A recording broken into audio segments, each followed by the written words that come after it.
அரசியல் தலைவன் அவன் சினிமாக்காரனா நல்லவனா கெட்டவனா இதெல்லாம் தாண்டி அவன் உண்மையானவனா, அதுதான் ரொம்ப ரொம்ப முக்கியம். இது சம்பந்தமா ஒரு குட்டி கதை ஒன்று சொல்றேன்.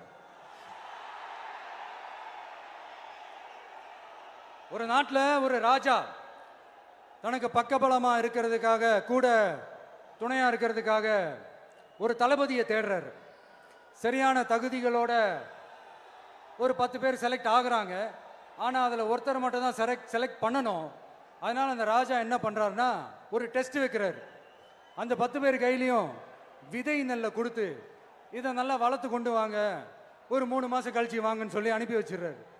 3 மாதம் கழிச்சு வரும்போது அதில் ஒருத்தர் ஆள் உயரத்துக்கு வளர்த்துருந்தாரு, ஒருத்தர் தோல் உயரத்துக்கு வளர்த்துருந்தாரு. அதில் ஒரு 9 பேரும் நல்லா வளர்த்து கொண்டு வந்திருந்தாங்க. ஒருத்தர் மட்டும் வெறும் தொட்டியோடவே வந்தார். என்னன்னு கேட்டதுக்கு, நானும் தண்ணி ஊற்றி ஊற்றி பார்க்குறேன், உரம் வச்சு வச்சு பார்க்குறேன், வளரவே மாட்டேங்குது ராஜா, என்ன பண்ணுறதுன்னு தெரியலன்னு சொன்னதுக்கு ராஜா அவரை கட்டி அணைச்சிக்கிட்டு, இனிமே நீதான் என்னுடைய தளபதி, எல்லா அதிகாரமும் உனக்கு தான் சொன்னார். ஏன்னா அந்த 10 பேர் கையிலையும் ராஜா கொடுத்தது அவித்த விதை நெல், அது முளைக்கவே முளைக்காது. அந்த 9 திருட்டு பயலும் என்ன பண்ணியிருக்காங்கன்னா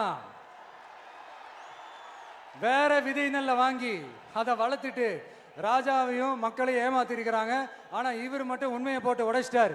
அதனால ஒரு நாட்டுக்கு திறமை எந்த அளவுக்கு முக்கியமோ அந்த அளவுக்கு உண்மையும் நேர்மையும் முக்கியம். இப்போ நீங்க எல்லாரும் தான் அந்த ராஜா. நீங்க தேர்ந்தெடுக்க போற அந்த தளபதி